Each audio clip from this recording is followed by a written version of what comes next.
Hello students, कैसे हो आप सब लोग। आई होप कि आप मस्त ही होंगे। तो जैसे कि आप जानते हो कि हम लोग ने यहाँ पर एक प्लेटफॉर्म, एक नई सीरीज शुरू की है जो है JEE नीट। और इसी सीरीज में मैं एक लेक्चर के अंदर एक चैप्टर के JEE नीट के जितने इंपॉर्टेंट क्वेश्चंस हैं उनको मैं कवर करवाता हूँ। और एक लेक्चर उसका हमारा ऑलरेडी खत्म हो चुका है। तो आज हम लोग चैप्टर नंबर 2 से शुरू करेंगे। चैप्टर नंबर 2 जो 11th स्टैंडर्ड का है, स्ट्रक्चर ऑफ एटम। इसमें मैंने ये किया है, पूरे लेक्चर को इस तरह से प्लान आउट किया है जिसमें मैंने कुछ 7 या 8 क्वेश्चंस लिए हैं और वो सात आठ क्वेश्चन जितने भी है वो अलग अलग टाइप के क्वेश्चन है और यही टाइप के क्वेश्चन खास करके जेई और नीट में आते हैं। वैसे तो एक लेक्चर के अंदर पूरे चैप्टर को खत्म करना नामुमकिन है। यहाँ पर ये कोई मिक्सर ग्राइंडर की तरह कोई भी, मान लो आपको जूस बनाना है तो फ्रूट को डाल दिया और मिक्सर ग्राइंडर को ऑन कर दिया और जूस मिल गया। इतनी आसानी से काम खत्म नहीं होता, ये जेई नीट है। लेकिन मैंने ये कोशिश की है कि एक लेक्चर के अंदर आपके मैक्सिमम टॉपिक कवर हो जाए। तो यहाँ पर इस चैप्टर के लिए मैंने कुछ क्वेश्चंस लिए, तो चलिए फिर शुरू करते हैं हम लोग। ठीक है, जैसे स्ट्रक्चर ऑफ एटम की बात है वो चैप्टर नंबर 2 है। तो ये हालांकि ये चैप्टर जेई नीट के लिए काफी इजी है और इनमें से काफी क्वेश्चंस इजी आते हैं और टेक्सचुअल बेस्ड आते हैं। तो ये लेक्चर खत्म होने के बाद आप एक बार टेक्स्ट बुक को रीड कीजिएगा। ये जो क्वेश्चंस है वो टॉपिक को खास करके टेक्स्ट बुक में से रीड कीजिएगा। ठीक है, क्वेश्चन नंबर 1 क्या है? Which of the following sets of quantum number represent the highest energy of an atom? ये चार में से हाईएस्ट एनर्जी कौन से एटम के लिए होगा, यानी कि ये चार में से ऐसा कौन सा ऑप्शन शो कर रहा है जो हाईएस्ट एनर्जी के लिए है। चलिए, तो उसके लिए एकदम शॉर्टकट ये है कि जब भी आपको ये चेक करना है कि किसकी सबसे ज्यादा एनर्जी है तो आप ये वाले फॉर्मूला को अप्लाई कीजिए, दैट इज N+L। जिसका भी N+L का वैल्यू हाई होगा वो हाईएस्ट एनर्जी लेवल के लिए, यानी कि हाईएस्ट एनर्जी वाला होगा। ठीक है, लाइक यहां पर हम करते हैं ए के लिए। तो ए में अगर आप देखोगे तो N क्या है, तो N की वैल्यू 3 है प्लस L की वैल्यू 0 है, तो उसके लिए आएगा 3 यहां पर। ये ए के लिए है। हम बी के लिए देखते हैं तो N क्या है, तो N 3 है, L क्या है 1 है, तो टोटल बन जाएगा 4। हम सी के लिए देखते हैं तो सी के लिए क्या आएगा, N क्या है तो वो है 4 और L क्या है 2 है, तो ये बन जाएगा 5। ठीक है, फिर डी लेते हैं। ठीक है, डी लेते हैं, N क्या है 4, L क्या है 0, तो ये बन जाएगा टोटल 4। अब आप देखिए इसमें से टोटल सबसे ज्यादा किसका हो रहा है, तो देखिए ए का तो नहीं हो रहा है, यानी कि ए वाला ऑप्शन अपना गलत। फिर बी का भी नहीं हो रहा है, ना ही डी का हो रहा है, तो बी डी बी कट हुआ, तो सही कौन सा हुआ, तो अपना सी ऑप्शन सही हुआ। ठीक है बच्चों, ये इस तरह से इसको सॉल्व करते हैं। तो हमारा यहाँ पर पहला क्वेश्चन खत्म हुआ है जिसमें आपको ये देखना था हाईएस्ट एनर्जी इनमें से चार में से किसका होगा। तो ये देखना है आपको कि N+L की वैल्यू हाईएस्ट किसकी है, वही देखना है। चलिए तो फिर नेक्स्ट क्वेश्चन पर बढ़ते हैं हम आगे। क्वेश्चन नंबर 2 पर बढ़ते हैं। Uncertainty in the position of an electron moving with a velocity 300 metre पर second accurate up to 0.001% will be. आपको अनसर्टेनिटी इन पोजीशन फाइंड करना है। अनसर्टेनिटी इन पोजीशन यानी कि उसको हम लिखते हैं डेल्टा एक्स से। किससे लिखेंगे, डेल्टा एक्स से लिखेंगे। ठीक है, और डेल्टा एक्स का फॉर्मूला यहां पर देखिए यहां पर अनसर्टेनिटी का फॉर्मूला क्या बनता है, हिंसबर्ग अनसर्टेनिटी का फॉर्मूला क्या बनेगा, आपको याद आ रहा है कि नहीं? ठीक है कि नहीं? ठीक है, चलिए देखिए फॉर्मूला बनता है delta X into delta P equal to 4 H/4 आएगा कि नहीं? क्या आएगा, H/4। लेकिन डेल्टा पी क्या बनेगा, तो डेल्टा पी बनेगा m डेल्टा वी। ठीक है, m डेल्टा वी, यानी कि डेल्टा एक्स यहां पर क्या है, तो डेल्टा एक्स यहां पर अनसर्टेनिटी इन पोजीशन है, delta P uncertainty in momentum है, यहां पर डेल्टा वी यानी कि अनसर्टेनिटी इन वेलोसिटी है। चलिए तो फिर सॉल्व करते हैं, देखते हैं। हम इसमें यहां पर ये फॉर्मूला में रख देंगे delta X into m delta v is equal to H/4 आया।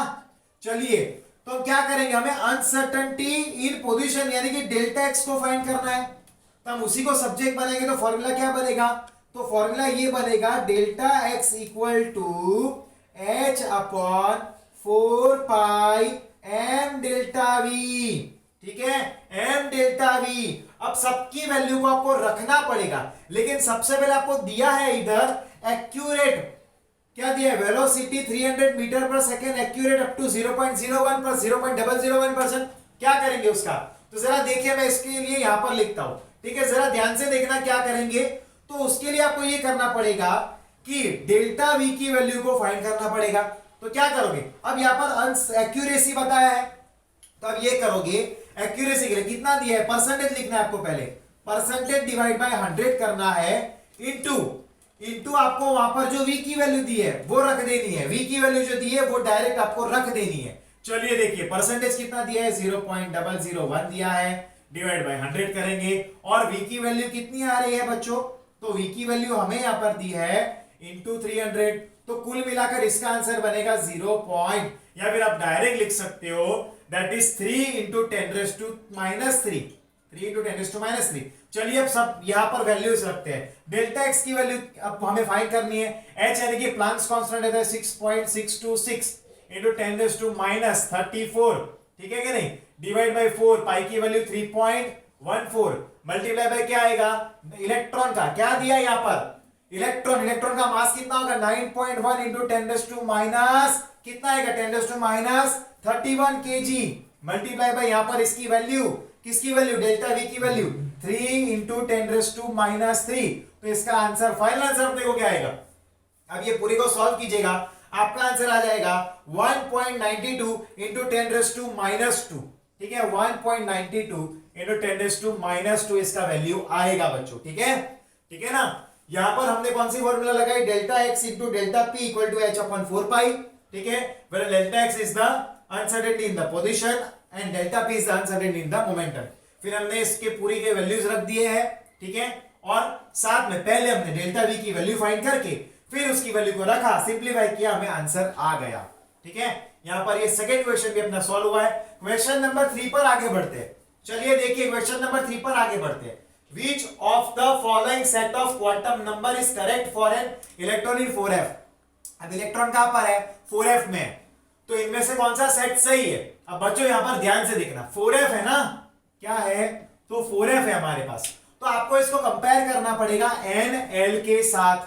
याद रखना, आपको अगर क्वांटम नंबर दिया है और वो क्वांटम नंबर से आपको ऑर्बिटल ढूंढना है कि कौन सा ऑर्बिटल है, तो आप क्या करोगे, nl की फॉर्मूला को लगाओगे। क्या करोगे आप, nl की फॉर्मूला को लगाओगे।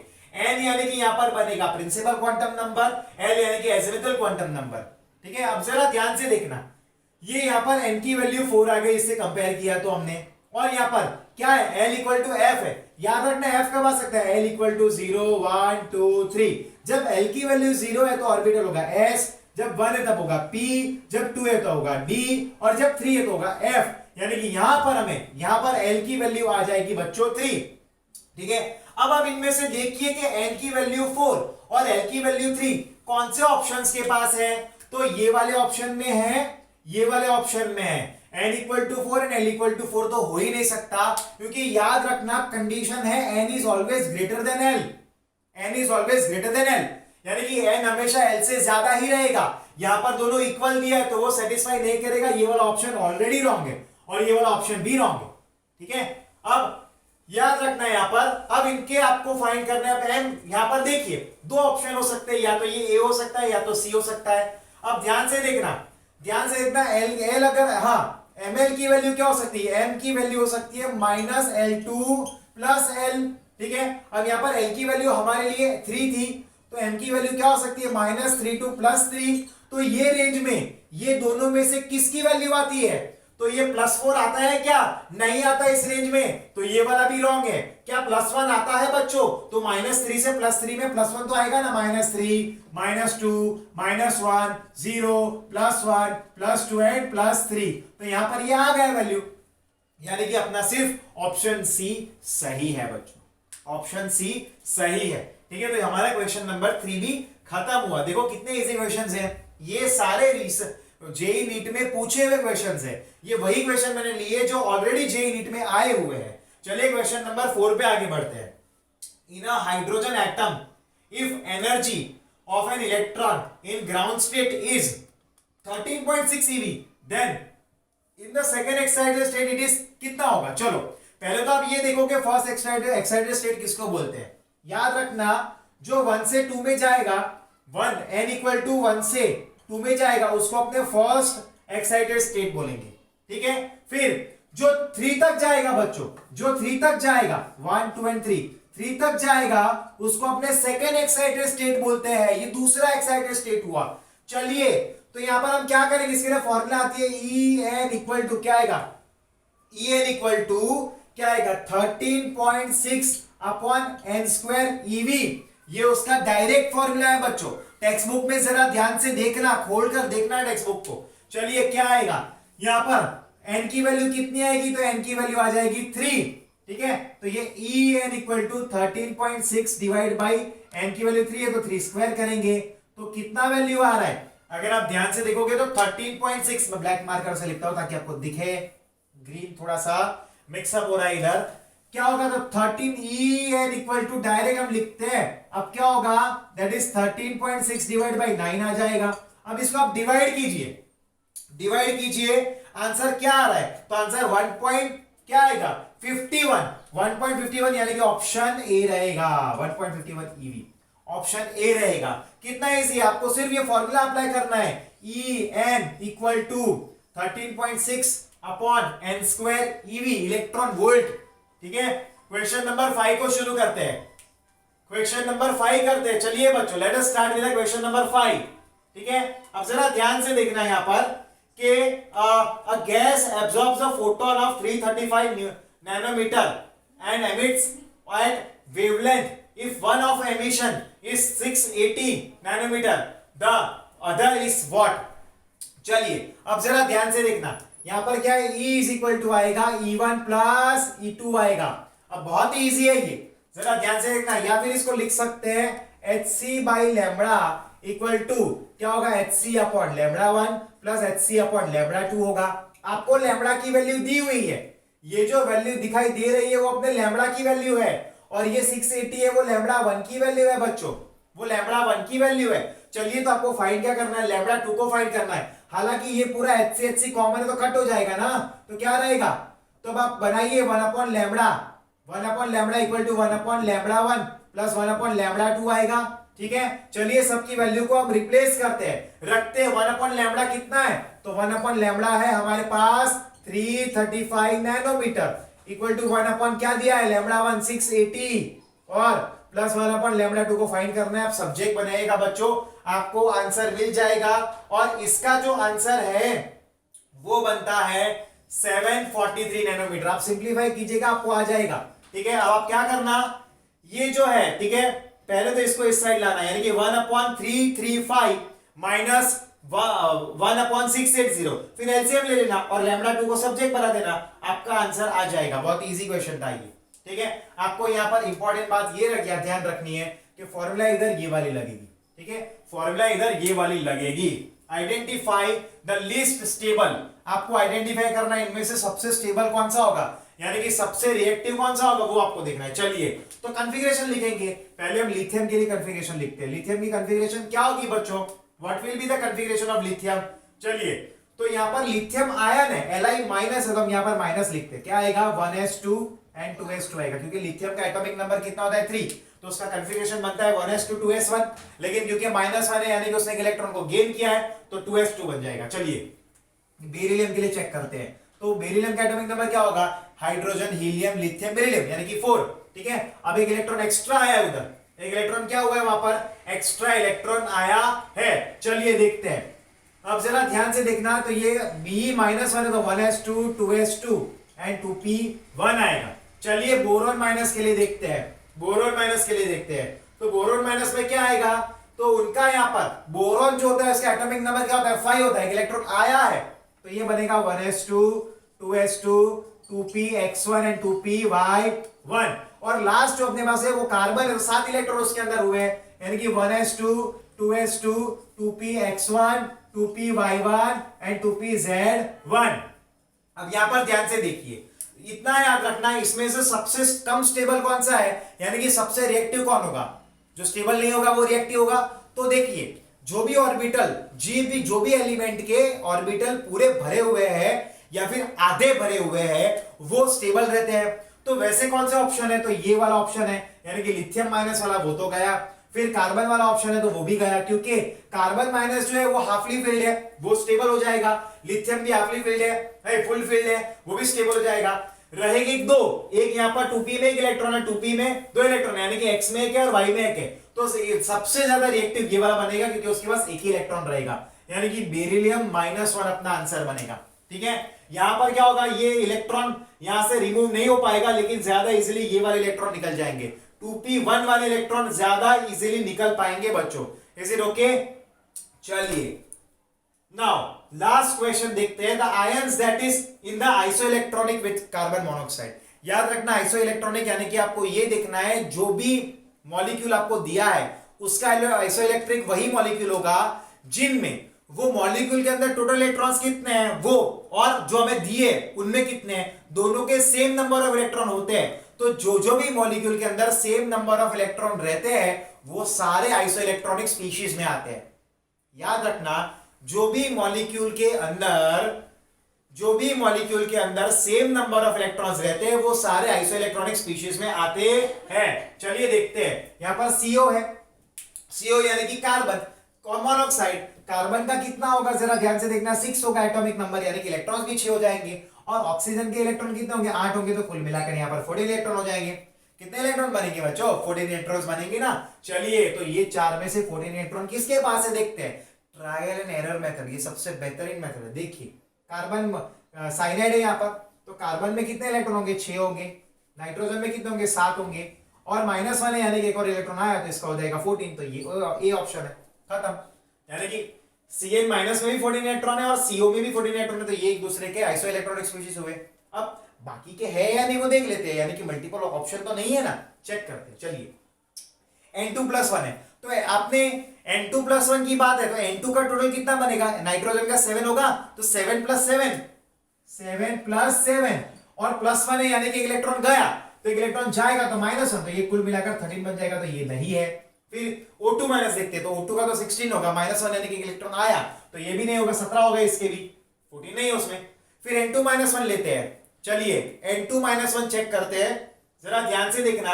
N2 यानी कि 14 हो गए, -1 यानी कि एक इलेक्ट्रॉन आया तो उसका 15 बन जाएगा टोटल, यानी कि उसमें भी 14 नहीं है। तो ये 1 2 3 आइसोइलेक्ट्रॉनिक स्पीशीज इसके तो नहीं है। ठीक है, ये सिर्फ ए ऑप्शन इसका आइसोइलेक्ट्रॉनिक स्पीशीज है। तो यहां पर अपने 7 क्वेश्चन खत्म हुए। अभी आप शांति से इसका स्क्रीनशॉट ले लीजिए, पहले इसका स्क्रीनशॉट लीजिए। मेरे पास बोर्ड की लिमिटेशन थी इसलिए थोड़ा सा मैंने भर भर के लिखा है, बट आप इसको थोड़ा स्क्रीनशॉट ले लीजिएगा ध्यान से, और ये क्वेश्चन को ध्यान से करिएगा। अभी हम आगे 2 क्वेश्चन और करेंगे, एक बार आप इसका स्क्रीनशॉट लीजिए।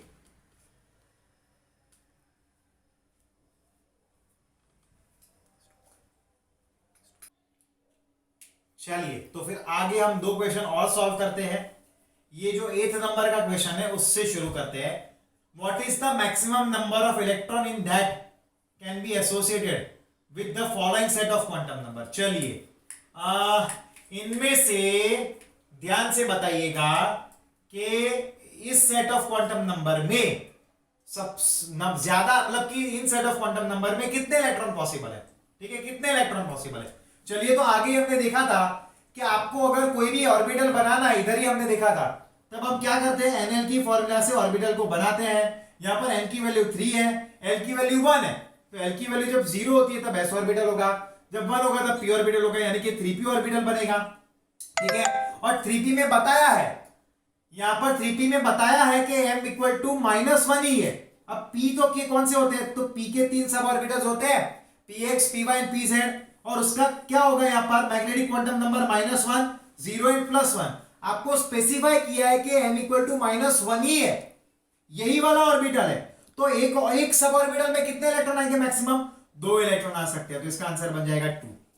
यहां पर ऐसे क्वेश्चन में बच्चे जानबूझ के, मतलब कि बहुत ही बड़ी गलती कर लेते हैं और जोरदार गलती करते हैं कि n और l की वैल्यू मिल गई, यानी कि ऑर्बिटल 3p बना, तो वो लोग p में कितने इलेक्ट्रॉन होंगे, तो 3 सब ऑर्बिटल, और एक सब ऑर्बिटल में 2 इलेक्ट्रॉन आएंगे, तो टोटल 3 × 2 6 इलेक्ट्रॉन आ जाएंगे, ऐसा समझकर 6 में टिक करते हैं। और ये जो पेपर बनाने वाले होते हैं वो गलत ढंग से जो स्टूडेंट सॉल्व करते हैं उसके भी आंसर इंक्लूड करते हैं, तो बच्चों को ये लगे कि हाँ मेरा आंसर जो आ रहा है वो ऑप्शन में भी दिया, यानी कि वो सही होगा, लेकिन ऐसा नहीं होता। आपको ध्यान से क्वेश्चन को रीड करना होगा, रूल्स को अप्लाई करना होगा, तो आपको परफेक्ट आंसर मिलेगा। तो यहाँ पर आंसर होगा 2, क्योंकि स्पेसिफाई किया है m = -1 ही होना चाहिए। ठीक है स्टूडेंट्स, चलिए तो आगे बढ़ते हैं, लास्ट क्वेश्चन करते हैं आज का। The angular momentum of electron of orbital is equal to चलो, angular momentum of electron for d orbital दिया हुआ है, तो उसका क्या होगा एंगुलर मोमेंटम? तो एंगुलर मोमेंटम के लिए फॉर्मूला हमारे पास है अंडर रूट क्या आएगा, L into L plus one, ये उसका फॉर्मूला होता है एच बार। ठीक है, अब क्या होगा जरा ध्यान से देखिए, अब क्या बनेगा यहाँ पर एल की वैल्यू कितनी है डी के लिए, तो देखो हमने आगे ही देखा था एल की वैल्यू 0 तो एस ऑर्बिटल, 1 हो तो पी ऑर्बिटल, 2 हो तो डी ऑर्बिटल, यानी कि डी ऑर्बिटल के लिए एल की वैल्यू 2 आएगी। तो यहाँ पर इस इक्वेशन में हम 2 को रिप्लेस करते हैं एल की जगह पर, तो 2 इंटू 2 प्लस 1 यानी कि 3 इंटू 2 आ जाएगा अंडर रूट 6 एच डैश। ठीक है, तो ये अपना आंसर ये वाला आएगा सी ऑप्शन। ठीक है बच्चों, तो यहाँ पर आज के लेक्चर में मैंने ये ट्राई किया है कि अलग अलग टाइप के क्वेश्चंस हो जाए और जिससे पूरा चैप्टर मोस्टली कवर हो जाए। तो यहाँ पर हमने 9 क्वेश्चन सॉल्व किए और 9 क्वेश्चंस कुछ अलग अलग टाइप के थे, और ये सारे क्वेश्चन पास्ट में पूछे हुए क्वेश्चन है, नीट में, एम्स में और जेई में, AIEEE में भी। और ऐसे क्वेश्चन मैंने फिल्टर आउट करके 9 क्वेश्चन यहाँ पर सॉल्व करवाया आपको। ये 9 क्वेश्चंस के फॉर्मूला आप देख लीजिएगा, इसके स्क्रीनशॉट ले लीजिएगा और ध्यान से इसको लिखकर मुझे ड्रॉप कीजिएगा। ठीक है, याद रखना जेईई नीट को सॉल्व करना ऐसे तो कोई बड़ी हार्डवर्क या शक्तिमान बनने की बात नहीं है, लेकिन अगर आप लोग मेहनत करोगे, प्रॉपर रूल से जाओगे और कंसेप्ट क्लियर करोगे तो आपका डेफिनेटली क्लियर होगा। एक स्ट्रेटेजी बनाइए और स्ट्रेटेजी प्रिपेयर कीजिए। आपने देखा 11th के मैंने 2 चैप्टर आपको करवाए यहाँ पर जेईई नीट के लिए, कितने इजी थे। अभी ये खत्म होने के बाद आपको ये चैप्टर बहुत इजी लग रहे होंगे, हालांकि इससे पहले लेक्चर से पहले आपको लगा होगा ये सारे चैप्टर्स बहुत टफ है, लेकिन ये पढ़ने के बाद आपको काफी इजी लगा होगा। तो मेहनत कीजिए, अभी भी लॉकडाउन है, लॉकडाउन में बने उतना हार्डवर्क कीजिए, अच्छा रिजल्ट लाइए और अपने इस चैनल को सब्सक्राइब कीजिए, अपने फ्रेंड से शेयर कीजिए, लाइक कीजिए, कमेंट भी कीजिए, सपोर्ट कीजिए। हम इतनी मेहनत करते हैं, ये 9 क्वेश्चन को ढूंढने के लिए मैंने 2 घंटे बिगाड़े थे, यानी कि यूटिलाइज किए थे, और तब जाकर ये फिल्टर करके परफेक्ट 9 क्वेश्चन मैंने निकाले। और भी आप क्वेश्चन और भी रेफरेंस बुक से मेरी कुछ अगर वर्कशीट है उनमें सॉल्व कीजिएगा और प्रैक्टिस करते रहिएगा। ठीक है बच्चों, हम अगले लेक्चर में मिलेंगे with the regular topics which are going on. Till then good bye.